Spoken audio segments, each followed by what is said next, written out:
Buena tarde a todos. Me da muchísimo gusto saludarles. Yo soy Carol Perelman y hoy tengo el honor de estar con el doctor Francisco Moreno Sánchez, 4 de marzo, a un año de inicio de la pandemia de coronavirus.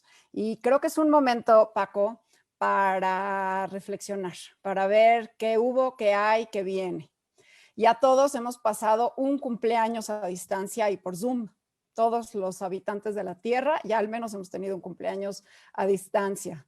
Un año de pandemia en que hemos hecho tú y yo 13 encuentros como este para tratar de darle contexto a los eventos tan vertiginosos que hemos estado viviendo y los cuales fueron vistos, todos estos videos, por más de 3/4 de personas. Un año de aislamiento, de angustia, de pérdidas, de distancia, de ansiedad, de incertidumbre y miedo, pero también un año de solidaridad, de cooperación, de valorizar lo esencial, de conexiones, de resiliencia, de supervivencia, de mucha medicina y mucha ciencia. Y hace justo un año, tú y yo hablábamos de la pandemia en tercera persona, como algo en 2 dimensiones que nos reportaban de países fuera de nuestras fronteras. Pero hoy ya son narrativas personales. Hoy el virus nos ha enseñado que si está en un lugar, está en todas partes.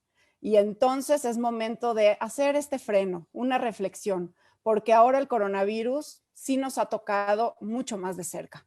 A todos, a unos más, a unos menos, pero todos tenemos nuestra biografía ya marcada por este año que hemos pasado.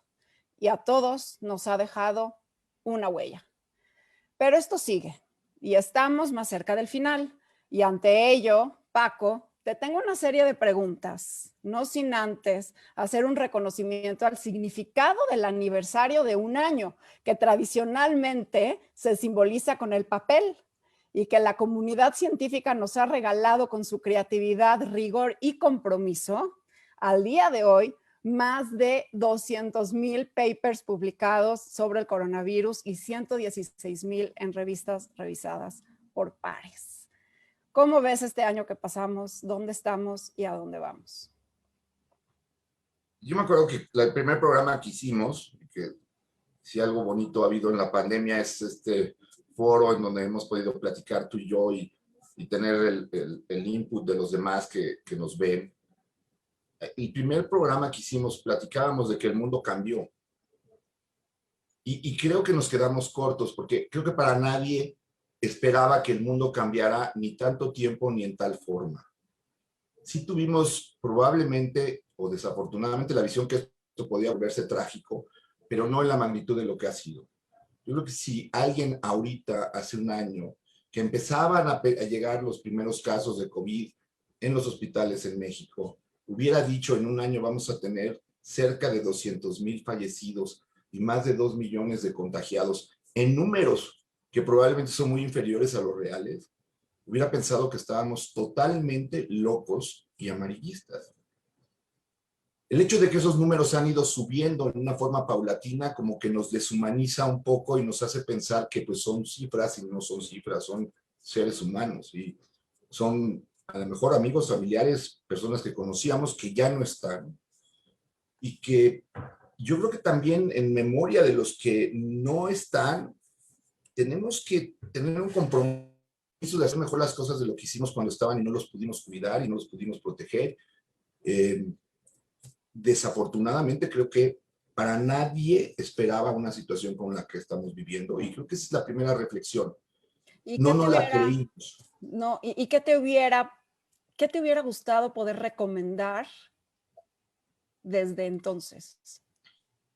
Pues mira, lo que pasa es que hay historias de éxito en el mundo, entonces creo que volteamos a que cada quien hizo las cosas como quería o como pensaba o como podía, en donde en algunos lugares lo que era más importante era la opinión pública y darle el gusto a las personas que viven en ese lugar sin escuchar realmente a la ciencia. Y hubo países en donde la ciencia fue escuchada, muchos de ellos, y tengo que reconocerlo, y creo que tú eres un ejemplo, ¿no? Tú eres el ejemplo de la mujer empática que tomó esta pandemia como algo que le preocupaba. Y eso muchas mujeres en el mundo lo hicieron y muchas líderes tienen todo mi respeto porque Nueva Zelanda, Islandia, Noruega, Alemania, Taiwán, países con historias de éxito, fueron gobernados o son gobernados por mujeres que escucharon a la ciencia. Y el pensamiento abstracto del hombre o el pensamiento más drástico, más confrontativo del hombre, probablemente quiso hacer las cosas más como él pensaba que eran, sin escuchar tanto a la ciencia, y los resultados en otros países han sido catastróficos. ¿Qué hubiera gustado que la ciencia estuviera mejor escuchada en México? Y perdón que lo diga de esta forma, pero no tengo otra forma de decirlo, que la ciencia en México hubiera estar mejor representada que lo que hemos tenido a nivel gubernamental. Si pudieras echar al tiempo para atrás entonces, ahora sí, no hablando de política pública, sino realmente a las personas que nos escuchan, que te escuchan, ¿qué les hubieras dicho y qué les dices ahora? ¿Qué sí estuvo bien recomendar? ¿Qué estuvo mal recomendar? Yo creo que de lo que hemos aprendido es, y en un inicio yo no pensaba que fuera tan importante el cubrebocas como lo acabó siendo, porque lo veía desde el punto de vista de la protección de uno, ¿no? Y decías, bueno, pues el cubrebocas te protege, pero puede entrar por los ojos. Y realmente no le dimos la importancia al cubrebocas que tenía, porque no sabíamos que la dispersión de la enfermedad iba a ser dada principalmente por asintomáticos. Entonces yo creo que el primer mensaje hubiera sido, usemos cubrebocas y usemos cubrebocas.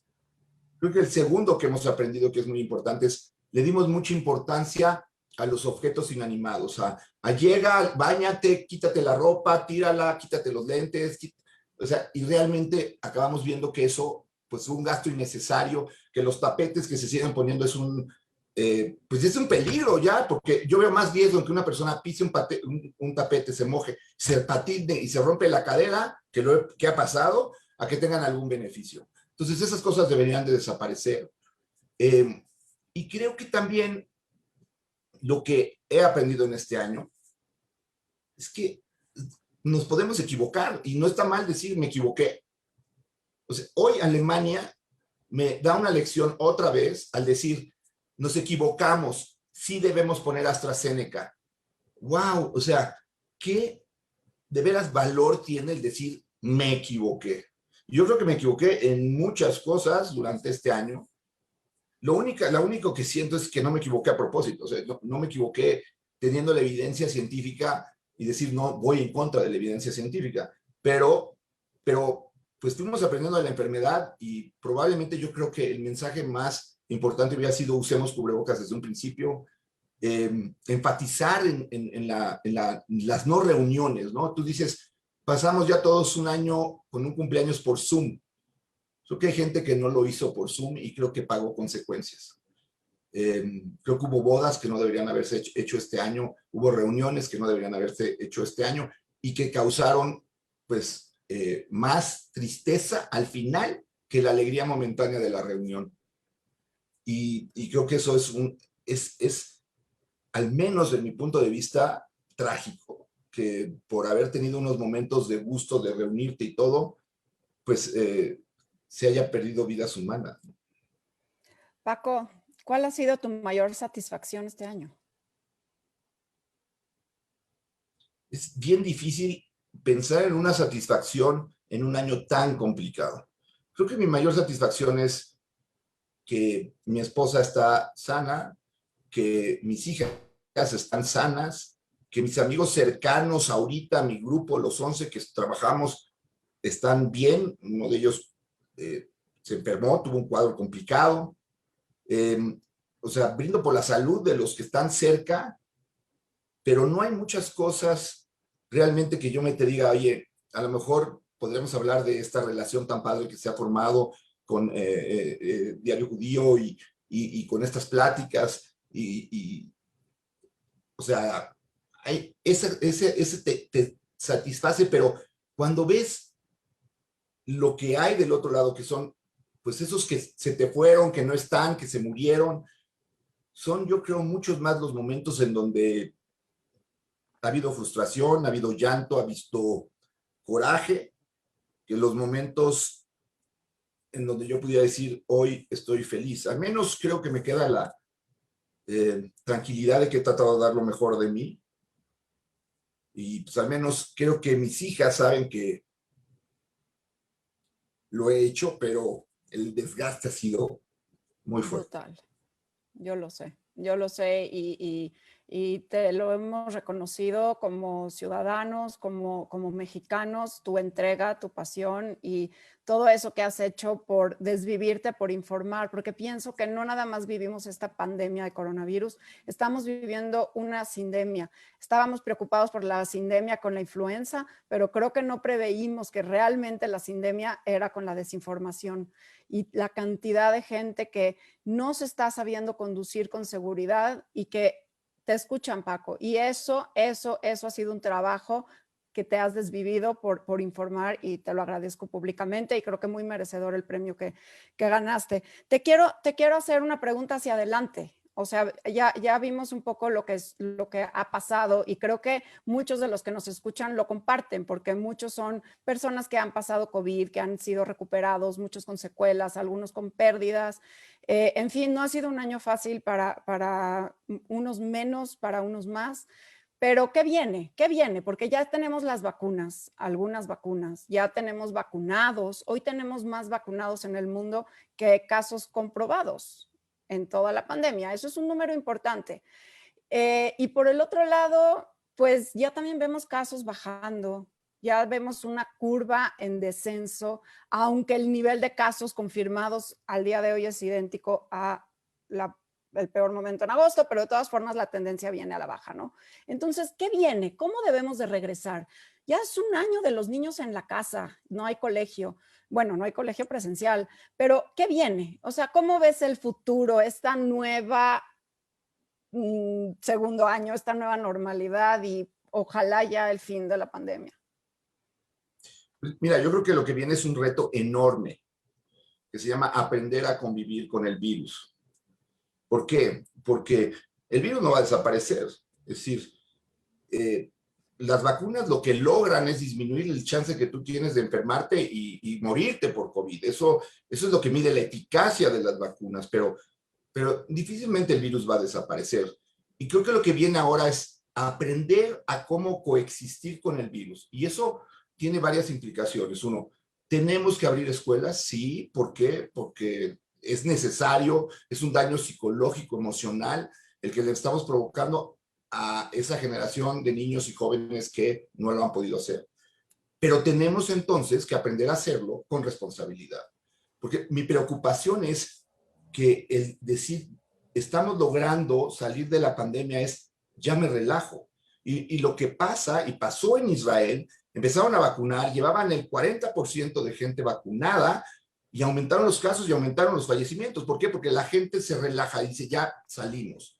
Entonces, hay que aprender a que tenemos que seguir usando cubrebocas, a que tenemos que seguir teniendo reuniones muy limitadas, a que tenemos que tener probablemente escuelas con ventanales abiertos para que haya una ventilación, es decir, adaptarnos a lo que nos está pidiendo el virus actualmente, que es tener espacios abiertos, tener mejor ventiladas las habitaciones, usar cubrebocas cuando vas a áreas en donde hay reuniones mayores, estarte checando si tú crees que te pusiste a haber expuesto. ¿Por qué? Porque si tú detectas que estás infectado, entonces puedes avisarle a los demás y de esa manera evitar esta transmisión que existe.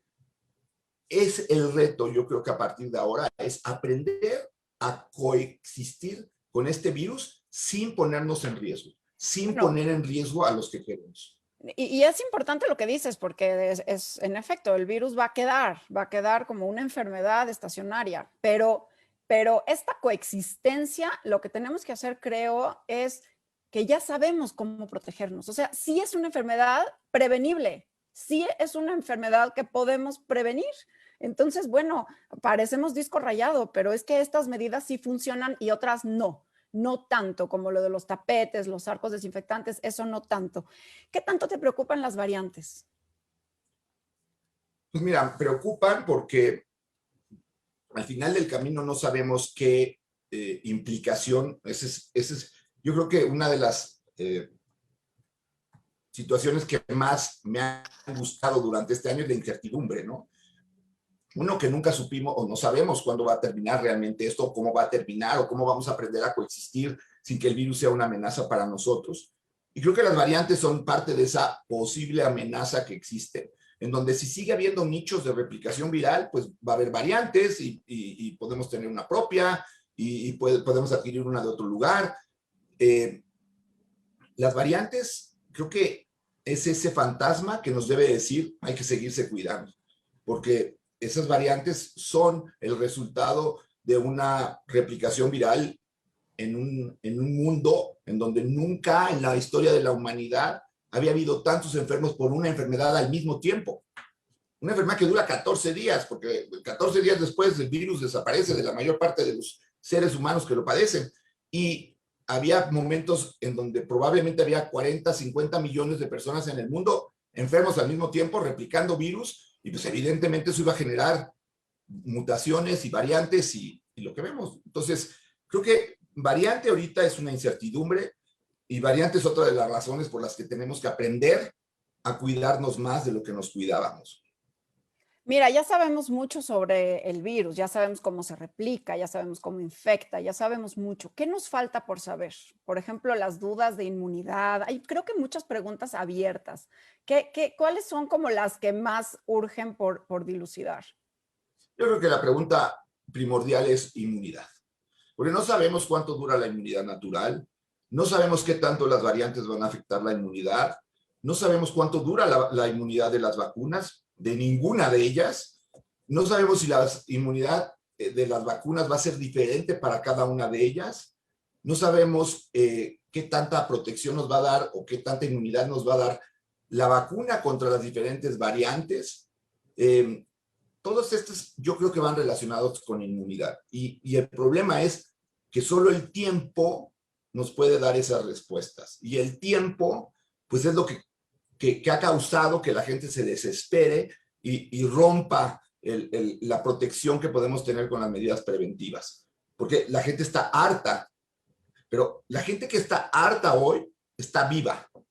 Yo les aseguro que hay muchísima gente que ahorita ya no puede estar harta porque ya no está viva y quisieran al menos tener la posibilidad de estar harto. Entonces, yo creo que tenemos que pensar en eso. Lo que tú dices es muy real, Carol. Yo creo que cada vez el círculo más cercano ha visto perder gente por esta enfermedad. Antes decías, no conozco a nadie que le haya dado COVID. Después, empecé a conocer gente que le dio COVID. Después sentías que el COVID había llegado a tu círculo y después empezaste a ver gente que de tu círculo fallecía.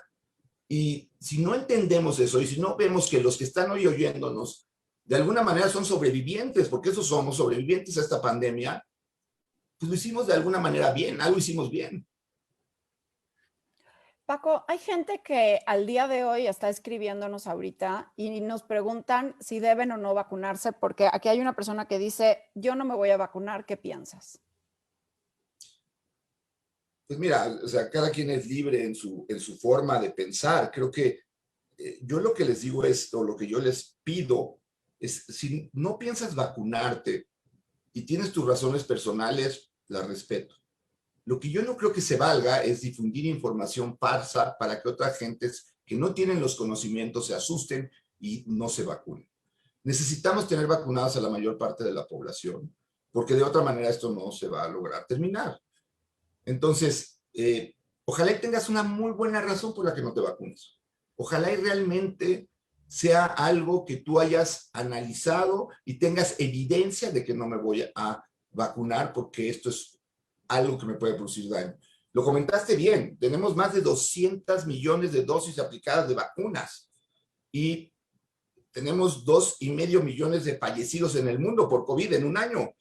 Entonces, los números están a favor de las vacunas. O sea, están a favor de la vacuna, porque la vacuna tiene 0 muertos, 0, mientras que la COVID ya lleva 2.5 millones de muertes confirmadas en el mundo. La vacuna es segura y previene en un 95, 90, 80, pero todas 100% de enfermedades graves y muertes por COVID. Y en cambio el COVID mata a 1 a 2 de cada 100 que infecta y deja secuelas en el 80% de los recuperados. Creo que la balanza es muy evidente de por qué la vacuna, y yo le pregunto a las personas a veces, Paco, ¿tú no vacunaste a tus hijos contra tétanos o contra polio? ¿Por qué no te vacunarías contra una enfermedad que es mortal, que puede dejarte secuelas por el resto de tu vida o momentáneas, o hacer que no regreses a tu estado de salud, o que puede matar a algún familiar porque lo contagies? No sé, como Mira, dices, espero que hayan razones muy válidas para no vacunarse. Acá hay otra pregunta que, bueno, y felicitaciones y decenas de felicitaciones y agradecimientos que obviamente los recibimos con mucho cariño. Hablan de las vacunas en México, cómo se están aplicando y si podemos tener confianza sobre ellas. pues mira, yo lo que les diría es, tenemos que tener confianza. O sea, es nuestro país, estamos viviendo aquí. Tenemos que tener muchos más vacunados por día que los 37,000 que hubo el día de ayer, porque pues, eso no nos va a llevar todavía a ningún lado. Creo que hay que entender que las vacunas sí se hicieron muy rápido, pero porque también ya había una investigación previa a estas vacunas. Es decir, no se crearon de la nada de que un día, ya apareció esta enfermedad, entonces voy a desarrollar una vacuna. No, había una investigación muy grande para vacunas del ébola, para vacunas del VIH, para vacunas de otras enfermedades, que usaron esas plataformas para poder desarrollar una vacuna actual. Yo creo que hay que tener confianza en las vacunas. Creo que AstraZeneca, que se va a empezar a producir en México, va a ser maravillosa, una vacuna muy importante que puede ayudar muchísimo al país. Qué bueno que se logró que se vaya a hacer aquí. Y yo creo que en un futuro cercano vamos a tener varias vacunas que probablemente se puedan aplicar aquí, como CureVac o como Novavax. Son vacunas que son eficaces, pero ahorita, pues lo que tenemos es lo que hay y vacúnate. Claro. Todos quisiéramos tener la mejor vacuna, pero les digo algo, aún no sabemos cuál es la mejor vacuna. Nadie en este momento te puede decir cuál es la mejor vacuna de todas. Yo lo que te puedo decir, que te aseguro, es que la mejor vacuna que tienes es la que ya te pusieron. Entonces, ponte una vacuna. 100%. Y aquí preguntan, ¿cómo comportarse cuando una persona en la familia ya está vacunada o varias y otros no? ¿Cómo debe de cambiar el comportamiento con una persona vacunada? Y también platicar, Paco, sobre lo que hablábamos tú y yo antes de entrar al programa sobre los anticuerpos, sobre la medida de anticuerpos después de la vacuna. Bueno, es un punto muy importante. Recuerden que la eficacia de la vacuna se mide en qué tantas posibilidades tienes de enfermarte después de tener una aplicación de la vacuna. Entonces, sí te puedes contagiar y puedes comportarte como los asintomáticos que por un periodo corto de tiempo contagian. Entonces, si tú te vacunaste y vas a convivir con gentes que son de alto riesgo, usa tu cubrebocas. Si no los conoces, si no convives con ellos, usa tu cubrebocas. A lo mejor lo que va a ayudar un poco más es que hay familias en donde hay adolescentes que salen y que regresan y que los aíslas y que vives angustiado de que ellos te vayan a contagiar. Probablemente el hecho de que estés tú vacunado va a facilitar esa relación de que, bueno, salió, regresó, pero al menos yo estoy protegido. Pero no es de salir tú entonces, porque ya te vacunaste sin cubrebocas, a reunirte con todo mundo, porque entonces tú puedes ser ese asintomático que se está comportando como te quejabas del adolescente que salía y que regresaba y que te exponía. Si no, tú puedes volverte ese adolescente si no, después de vacunarte, tienes ese uso de protección. Hasta que no se logre realmente tener al virus controlado, no vamos a dejar de usar cubrebocas. Y probablemente, y es una reflexión que dejaría, de lo bueno que va a dejar la pandemia es usar cubrebocas. Nunca habíamos tenido tan pocos casos de influenza como tuvimos este año. No hemos tenido tan poco número de infecciones respiratorias severas como lo hemos tenido este año. Afortunadamente, ¿por qué? Por el cubrebocas. Las medidas de lavado de manos hicieron que las infecciones gastrointestinales bajaran. Hemos entendido que tenemos que estar más sanos, cuidarnos en el peso, hacer ejercicio. Pues esas son cosas que pueden hacer que la humanidad que sobreviva a la pandemia sea mejor. Entonces, yo creo que ese tipo de lecciones es importante. Ahora, ese punto que dices es algo que mucha gente pregunta, ¿no? Porque se asusta de que si la vacuna que recibí está bien o no y se van y se hacen anticuerpos. El anticuerpo que te provoca la vacuna es un anticuerpo especial contra una proteína que viene en el virus, que se llama proteína S o Spike. Y entonces, si tú vas y te haces una prueba de anticuerpos normal, puede ser que salga no detectado y tú dices, no me sirvió la vacuna. No es cierto. Tienes que medirte ese anticuerpo. Y hay lugares donde están empezando a desarrollar esas plataformas. Investiga dónde hay y te puedes medir el anticuerpo. Pero es importante porque si vas a un laboratorio normal y pides, quiero checarme mis anticuerpos, y te sale negativa, una, te vas a asustar. Dos, vas a creer que te están viendo la cara porque te pusieron una vacuna mala. Y no es cierto. Lo único es que no estás haciendo la prueba adecuada. Entonces, pide la prueba de anticuerpos para saber si la vacuna fue efecto en mí. Paco, ¿cuál es tu pensamiento, tu opinión? Porque ahora se remite a opinión, porque todavía creo que no hay mucha evidencia dura sobre combinar vacunas. Algunos inmunólogos piensan que combinar vacunas va a ser buena idea, porque van a ser dos estrategias y entonces va a ser más robusta, y otros piensan que no hay que combinar vacunas. ¿Cuál es tu opinión? Mi opinión es que hay que esperar a los resultados de la evidencia científica. Y además esto puede cambiar. Platicábamos en la mañana en una mesa redonda en la que estuve con dos connotadísimos infectólogos, uno de ellos el doctor Macías, al que tengo un cariño y una admiración importante, y platicábamos de eso, ¿no? Que a lo mejor los adenovirus, los vectores virales, conforme vaya pasando el tiempo, vamos a empezar a desarrollar más inmunidad y esas vacunas se van a ver menos útiles en un futuro, y entonces sí tengas que combinar a lo mejor con una de RNA o a lo mejor con una de subunidad, o a lo mejor, como platicábamos, las vacunas estas de virus inactivados, como te generan una respuesta a todo el virus y no solamente a la proteína S, pues acaban siendo algo que tiene beneficio. Por eso les digo que ahorita yo no les puedo decir cuál es la mejor vacuna. La mejor vacuna es la que tienes que te puedan poner. Eso es real. Yo creo que esas son otras de las cosas que probablemente hay que investigar. Yo creo que lo que no se debe de hacer es poner por iniciativa propia una mezcla de vacunas. Hay muchas personas que me dicen, oye, yo me puse esta, pero quiero irme a poner la otra, ¿y se puede? No, hasta que no sepamos cuáles son realmente el beneficio o cómo se deben de usar las vacunas, porque si no tenemos todavía datos duros en cuanto a cuánto va a durar la inmunidad, eso, vas a ponerle más variantes a algo que todavía no sabemos, más variables, no variables. Aquí preguntan sobre el manejo de las vacunas. Creo que fue muy buena noticia el que Pfizer anunciara que ya no requiere esas temperaturas de ultra congelación. ¿Quieres hablar un poquito sobre ello, Paco? Sí, yo creo que eso es una buena noticia porque además hubo también los rumores de que qué tal si no mantuvieron bien congelada la vacuna y entonces echó a perder, y pues creo que hay evidencia de que el tiempo no tiene que ser tan estricto.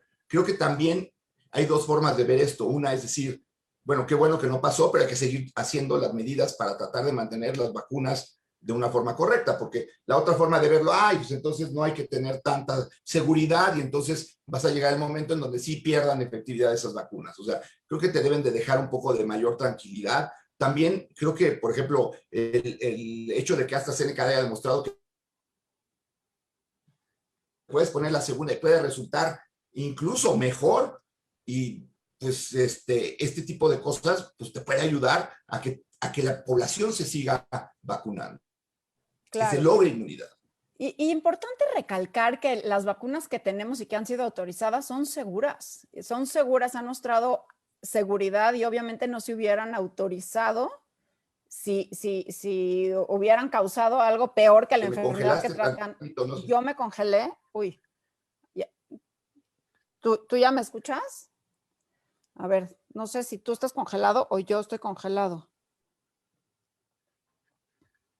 Creo que fue el doctor Moreno Sánchez. A ver si ahorita regresa con nosotros. Paco, no sé si me fui yo o te fuiste tú. No sé, pero ya estamos. No sé quién se fue, pero... No, yo tampoco sé, pero ya regresamos. Estos son los... Estabas diciéndome algo de que las vacunas no han mostrado...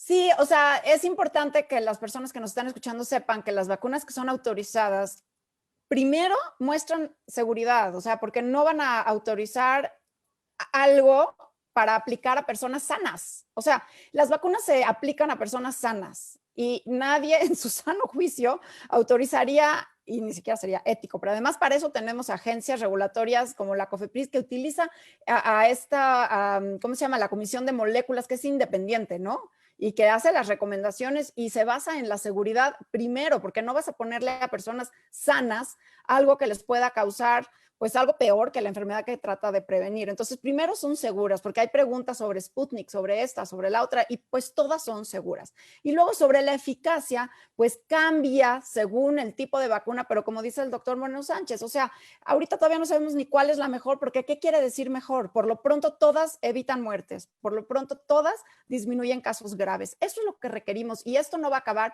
hasta que todos nos inmunicemos. Y creo que me preocupa ya empezar a inmunizar o pensar en adolescentes, en niños, porque para llegar a la inmunidad de grupo, que es de 70%, 80%, pues requerimos a los pequeños también vacunados. ¿Cómo ves esto? Definitivamente, y hay estudios ya, hay un estudio de Pfizer en niños entre 12 y 16. Recuerden que Pfizer se puede poner después de los 16 años, y hay un estudio de AstraZeneca ya de 6 a 12 años. Entonces, y las vacunas, por lo que representan o cómo se forman o cómo se han hecho, pues no deben de producir ninguna alteración. Si hay algún grupo de edad que recibe muchas vacunas, pues son los niños. O sea, es un grupo de edad que tradicionalmente es en la edad en la que reciben vacunas sin tener efectos colaterales a gran escala. O sea, sí ha habido algunos efectos colaterales, pero el beneficio de las vacunas es una de las razones por las que vivimos más y por la que cambió la mortalidad infantil. Entonces, yo creo que las vacunas más temprano que tarde se van a tener que aplicar en niños y no debemos de tener miedo. Y esto va a ser, yo creo que hacia final de verano, ¿no? Más o menos. Yo creo que para finales de verano, aunque hay países como Israel que ya lo está haciendo y ya en Estados Unidos hay personas que te vacunan a los niños si tú tienes una carta de responsabilidad en la que permites que lo hagan. Entonces, sí, yo creo que eso se va a empezar a hacer. Decía una ministra de Salud. Más con la apertura escolar. Más, sí, claro. Decía una ministra de Salud, no sé si de Argentina o de Chile, lo tengo que verificar, que las vacunas son la fábrica de adultos. Producen adultos. Pues sí, las vacunas las vacunas es una de las principales razones por las que vivimos más los seres humanos del siglo XXI. Exacto. Oye, acá hay preguntas que si ya tuve COVID, ¿es suficiente con la primera dosis o hay que aplicarse ambas dosis de vacuna en esas que son 2? Si tuviste una reacción muy severa a la primera dosis, yo tendría cuidado de ponerme una segunda dosis. ¿Por qué? Porque pues puedes tener un efecto adverso más fuerte. Recuerden, el tener COVID es como tener una primera dosis. Ahora, no quisiera generalizarlo por una razón, porque hay mucha gente que cree que tuvo COVID y no tuvo COVID. Y entonces, si decimos eso, va a haber gente que tuvo una PCR falsamente positiva, y que se quedó con la idea de que tiene o tuvo COVID, o hemos visto ya personas que se han reinfectado después de haber tenido una primera episodio de COVID. Entonces, yo no quisiera generalizarlo en el que si ya tuviste COVID, nada más te pongas una dosis. Lo que sí puede ser es que si tuviste con la primera dosis una reacción fuerte, pues platícalo con tu médico y ve si te conviene ponerte una segunda dosis. Creo que necesitamos tener una visión científica en la toma de decisiones. Yo creo que algo que nos ha enseñado la enfermedad es que no puedes tener guías para todos. ¿Sí? No puedes decir, esto se va a hacer todo el mundo, porque no todo el mundo actúa en la misma forma. Y no me refiero a que tenga responsabilidad, sino biológicamente el comportamiento de los seres humanos pues es diferente, más en una enfermedad que afecta a todo el mundo. Entonces, no hay guías totales. Hay guías. Guías es algo que te indique por dónde te puedes ir sin necesariamente tenerte que ir por ese camino, porque va a haber quien se tenga que ir por caminos adversos, alternos. Paco, hablemos de tratamientos, porque creo que un frente importante son las vacunas, pero otro frente importante son los tratamientos. Y dentro de los tratamientos están las preguntas, porque creo que no van a dejar de llegar, sobre la ivermectina. ¿Ha cambiado tu opinión sobre la ivermectina? ¿Cuál es tu opinión de la ivermectina? ¿Y qué tenemos en el panorama de tratamientos para aquellos que sí se contagian? Entonces, ¿cómo tratarlos? Mira, yo lo primero que diría es, si la ivermectina sirve o no sirve, todavía yo creo que no hay una respuesta, pero lo que es cierto es que no sirve el 100%, y no sirve como preventivo. Tengo muchos pacientes aquí internados que lo usaron como preventivo y están internados. Que puede ser un antiviral eficaz en las primeras fases eso no lo sé, y a lo mejor sí. El problema ha sido dos. Uno, que no todo mundo se detecta en fase inicial. Y el segundo es que pues 80% de la gente se va a curar por su sistema inmune. Entonces, cualquier medicamento tiene ya un 80% de efectividad. El chiste es ver si ese 20% tiene diferencia. Claro. Ahora, creo que tenemos que tener aprobado Remdesivir en México. Sigo pensando en esto. Hoy se publica en el New England Journal of Medicine otro estudio de baricitinib más Remdesivir, en donde demuestran que tiene beneficio. No hay ninguna razón por la que COFEPRIS no tenga aprobado este medicamento. Lo usó en personas que tuvieron acceso a él. ¿Por qué no? Si ellos tuvieron acceso, tenemos que tener acceso todos los mexicanos. Eso creo que es definitivo. Ahora, ¿qué hay de esperanza? Vienen varias moléculas que ya están en fase 2 y que incluso van a empezar en fase 3, que parecen tener mucho beneficio, que van desde aerosoles nasales como el que se está probando en Israel, hasta medicamentos tomados que serían ese oseltamivir, ese Tamiflu que usamos para influenza, que también seguramente se va a poder desarrollar.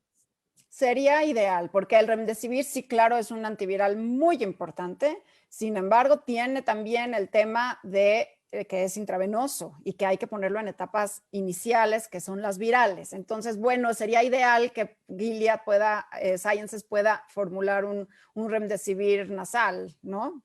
¿Qué es lo que están tratando de hacer? Y que lo que dices es muy importante, Carol, porque el Remdesivir lo tienes que usar en fases tempranas. Y en fases tempranas pues hay muchos pacientes que no lo van a necesitar y que a lo mejor lo van a recibir. Pero yo creo que pacientes que tienen comorbilidades, que los hacen de alto riesgo y que tienen un inicio de la enfermedad con elevaciones térmicas muy altas y con marcadores de inflamación muy altos, pues ellos podrían beneficiarse de un uso temprano del Remdesivir. ¿Por qué? Pues porque ahí es donde ha demostrado más efectividad. El estudio Solidarity, para el cual todos los anti-Remdesivir se basan, recuerden que ahí en el estudio Solidarity usaron Remdesivir durante toda la fase. Y es evidente que no sirve en todas las fases. Como creo que también el mensaje de no usen esteroides, no usen dexametasona, ningún corticoesteroides en la primera fase de la enfermedad, porque lo único que van a hacer es disminuir su sistema inmune y pueden hacer que esa enfermedad sea más grave y más alargada. Entonces, no usen esteroides si no tienen baja de oxigenación, si no tienen una fase inflamatoria severa. Y desafortunadamente hay mucha gente que recibe 3 antibióticos y un esteroide desde un inicio. Los antibióticos no sirven, les deshace el estómago, los deshidrata, el esteroide les baja el sistema inmune y acaban graves por recibir un tratamiento inadecuado en forma inicial. Sí, lo hemos dicho creo que varias veces, las etapas de la enfermedad, que es la parte preventiva, que es el cubrebocas, es lo que funciona, y la sana distancia. La parte viral, que son los antivirales, pero realmente el 80% de las personas se recupera solitas. Y la parte inflamatoria, que sucede en el 20% de los casos, y entonces ahí sí, cuando baja la oxigenación, son las dexametasonas, pero eso lo tiene que ver un médico, nunca automedicarse. Paco, acá hay una pregunta sobre el tratamiento autorizado del suero equino. ¿Alguna opinión? Y también, si quieres, platicar un poco sobre si están usando o no el plasma. Mira, lo del plasma ha sido un problema porque igual lo tienes que usar en las fases tempranas de la enfermedad. Incluso vimos que en fases más tardías, que era cuando llegaban los pacientes, podrían tener una mayor reacción inflamatoria, porque pues le pasas algo que va a generar más reacción inflamatoria. Lo del suero equino, creo que es mucho mejor el uso de monoclonales que tenemos disponibles, y ya hay monoclonales disponibles en el mundo. Creo que es hora de que también México tenga de alguna manera convenios con las farmacéuticas que tienen esos, porque no se puede seguir muriendo tanta gente en México. Es muy importante que ayudemos y para eso yo creo que es muy importante que COFEPRIS no solamente dé una aprobación rápida de vacunas que ni siquiera han terminado la fase 3, como es la de CanSino, sino que también apruebe medicamentos que sí están aprobados en otras partes del mundo y que no tenemos realmente para cómo tratar a los pacientes, ¿no? Entonces, eso es muy importante. Yo iría más que el plasma y el suero equino, pues con el uso de anticuerpos monoclonales que realmente ya tienen estudios bastante fuertes, sólidos, y que se van a poner también en cuestión en cuanto a las variantes, porque se habló de que uno de los anticuerpos monoclonales con la variante de Inglaterra no tenía el mismo efecto, pero pues eso es de las cosas que puede ocurrir. Correcto. Y también dejar, ya que hablaste otra vez de la variante, dejar claro que el cubrebocas también funciona con las variantes. O sea, las variantes son el mismo virus, es el mismo virus. Tiene ciertas diferencias genéticas que lo hacen que se comporte distinto, pero que sigue siendo transmitido por aerosoles y respiratorios, o sea que el cubrebocas te puede seguir protegiendo sin problema. Y acá hay un comentario que creo que es muy importante, de José Manuel, y dice, ¿hay algún lugar donde los doctores reciban entrenamiento en el tratamiento de COVID? Porque todos los doctores tienen maneras diferentes de tratarlo. ¿Cómo hacerlo? ¿Cómo vislumbras la resolución de esto? Y es cierto, es un mosaico de tratamientos, ¿no? Pues es que mira, yo lo que diría es, como médicos, y hago una exhortación a todos los médicos, sobre todo los médicos de primer nivel, lean acerca de lo que son las guías de tratamiento, es decir, sepan dónde no usar qué tipo de medicamentos. Es triste que mucha gente no lee y no está actualizada en qué tipo de medicinas puede usar y no debe de usar en las diferentes fases. Entonces, pues hemos tratado de hacer webinars para educación a médicos generales, pero pues aquí yo creo que también es una responsabilidad. Toda persona que va a ver pacientes COVID, y eso lo digo en una forma abierta, tiene que tener el conocimiento de lo que es la enfermedad. Porque hay veces que me llama la atención que me digan, es que el doctor me dijo que tengo faringitis y COVID, o tengo neumonía y COVID, y por eso me dio un antibiótico. No, la faringitis y la neumonía que tienes es por el mismo virus, y el antibiótico no te va a servir. 3% de las personas que tienen COVID tienen una infección bacteriana agregada. 3%. Entonces, antibióticos, ¿por qué? ¿Y quién publica estas guías? Estás hablando de guías, pero existen estas guías. O sea, respuesta a José Manuel, sí existen las guías internacionales publicadas de los tratamientos. ¿Dónde están? Puedes meterte a la página de WHO, te puedes meter a la página de CDC, te lo hable en español, o sea, no necesariamente tienes que hablar inglés. Yo creo que vale la pena que si tú estás viendo COVID, tienes que tener una responsabilidad extra. Además de que, y también es real, no se debe de hacer una medicina presencial con COVID. Debemos de hacer telemedicina con COVID. ¿Por qué? Porque si yo cito pacientes con COVID en mi consultorio, lo que puedo provocar es que otros pacientes se enfermen de COVID, que mi personal que me está ayudando, administrativo, enfermería, y todos se enfermen de COVID. Entonces, por favor, para eso, creo que si algún momento dado tuvo éxito, la telemedicina es ahora. Las videollamadas, ya sé que a lo mejor es más difícil tener una remuneración, no es momento de tener remuneraciones económicas, es momento de ayudar. Entonces, también les sugiero a los médicos que tengan la forma de seguir a pacientes y aprendamos a seguir pacientes por videollamada, por chat, que te reporten diariamente cuál es su oximetría, su temperatura, sus síntomas, y que tú los puedas seguir. Pero esto de citarlos en tu consultorio, híjole, a mí me causa mucha angustia, porque el paciente va a llegar a un lugar en donde no solamente está tu consultorio, está el consultorio de muchas personas. Y ha habido muchos contagios en esos sitios, y es muy triste que se siga haciendo. Paco, me gustaría empezar a cerrar. Hay todavía muchas preguntas sobre vacunas, pero creo que ya cubrimos la mayoría. Me gustaría que nos dejes tarea. ¿Qué viene? ¿Qué tenemos que hacer los ciudadanos? Mis instrucciones para los próximos meses, espero que no sea año, espero que sea meses. Las instrucciones de lo que verías que tendría que hacer México como país y quizás los ciudadanos del mundo, porque creo que tenemos que pensar esto más allá de las fronteras. El virus no distinguió fronteras y cruzó por vuelos y aviones y todas las transmisiones, pero no se fijó en fronteras, y creo que esto no acaba hasta que inmunicemos al mundo completo, no nada más a nuestra islita o a nuestra región. Entonces, pues así como cuáles son las tareas como ciudadano para llevarme, así como nuestros takeaways, ¿no? Nuestra tarea, nuestras instrucciones como ciudadanos, como país y como mundo. Yo creo que como ciudadanos necesitamos seguirnos cuidando, eso no queda de otra, y necesitamos seguirnos cuidando incluso más, porque lo que comentabas, las variantes son más contagiosas, y entonces se ha hablado del uso del doble cubrebocas o el uso de un cubrebocas N95. A ver, yo siento que un punto de inflexión que va a poder decidir hacia dónde vamos va a ser las próximas vacaciones de Semana Santa y Semana de Pascua.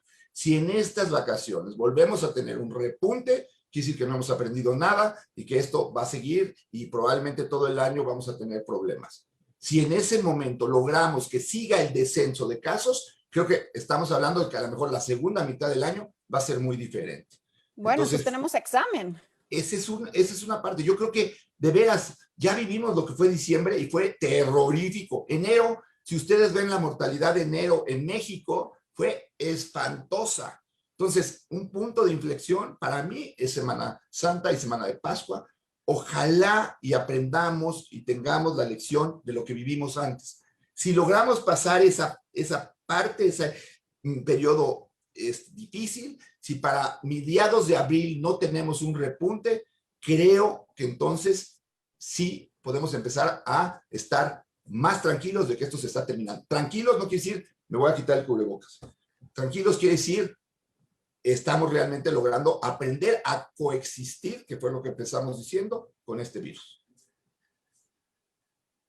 Ahora, el mundo, y esa es probablemente otra de las partes, es el mundo tiene que entender que no puede dejar nichos abiertos de esto y que hay países que o por cuestión económica o por cuestión política no han manejado bien la pandemia. Échenos la mano. O sea, está sacando banderita de... Ok. Bueno, ok. Entonces nuestra tarea es portarnos bien en Semana Santa para que entre todos aplanemos esa curva que queríamos aplanar hace un año y que no hemos logrado. Y entonces creo que sí hemos visto que se puede, porque sí han habido células, núcleos, familias que han estado invictos y que no se han contagiado. Y que sí hay forma de cuidarnos, hay que tener el conocimiento y lean, infórmense, busquen información basada en ciencia. La ciencia nos está dando unas herramientas increíbles dentro de la incertidumbre, nos está orientando día a día con lo que se va encontrando, descubriendo, evidenciando y confirmando. Entonces es importante porque sí afecta nuestra salud y sí afecta la seguridad de las personas con las que vivimos. Así que usar el cubrebocas, incluso 2, no está de más. Portarnos bien en Semana Santa, me gustó la tarea. Y entonces nos vemos terminando el examen de Semana Santa, porque si logramos realmente no volver a cambiar la pendiente de la curva y seguimos con esta curva descendiendo, bueno, qué gran esperanza poder pensar en un mejor verano mientras podemos seguir vacunando y vacunando y vacunando, ¿no? Bueno, antes de irme, yo quisiera, hacerte un reconocimiento a ti en lo personal. Creo que eres el ejemplo de la mujer mexicana empática que se ha brindado a esta pandemia desde su trinchera de una forma extraordinaria. Y ahora me toca preguntarte a ti, ¿qué es lo mejor que te ha pasado en esta pandemia? Lo mejor que me ha pasado en esta pandemia. Bueno, gracias primero por tus palabras. Y lo mejor que me ha pasado en esta pandemia ha sido darle un reconocimiento a la divulgación. Fíjate que la ciencia es parte de la cultura y a veces pensamos que si no soy científico no necesito ciencia, y creo que los ciudadanos requieren ciencia, y creo que la pandemia nos ha dado la oportunidad de visualizar esa necesidad que sí tenemos, porque sí requerimos de la ciencia, y no hablo de la ciencia de que tenemos que sabernos la tabla periódica, no, hablo de cómo funciona la ciencia y qué es ciencia y qué sí y qué no. Y entonces eso es la labor que he tratado de hacer contigo y con colegas para tratar de encontrar lo que sí, poder darles a las personas las herramientas para transitar de una forma más segura. Y bueno, te agradezco el reconocimiento, pero sin duda esto ha sido una mancuerna, Paco. Esto no lo he hecho sola, esto sí lo he hecho con mucha pasión a lo que me gusta hacer, que es comunicar con evidencia científica lo que es, dar claridad, tratar de resolver dudas. Ha sido un año muy complejo para todos, sin duda muy complicado para muchas familias. Y bueno, al menos tener estas gotitas de esperanza, tener esta claridad dentro de la oscuridad, bueno, es esa luz. Y a veces la luz brilla más intensa cuando hay oscuridad. Y creo que eso nos dio la ciencia. La ciencia nos dio esa luz en la oscuridad. Y entonces agradecida con la ciencia y con la divulgación. Lo has hecho muy bien. Has divulgado la ciencia muy bien. Y creo que igual que como dije de las mujeres, pues tú sos un ejemplo de la mujer mexicana. Y de veras te aplaudo y te admiro por todo lo que has hecho durante este año. Pues gracias, Paco. Gracias y espero que no lleguemos al aniversario 2 y que esto acabe acabando Semana Santa. Pero no podemos hacerlo solo, ¿eh? Requerimos de todos los que nos están oyendo para que usen su cubrebocas y se porten bien. Muchas gracias. Gracias de parte de Enlace Judío. Yo soy Carol Perelman. Paco, gracias como siempre por estar aquí en este programa.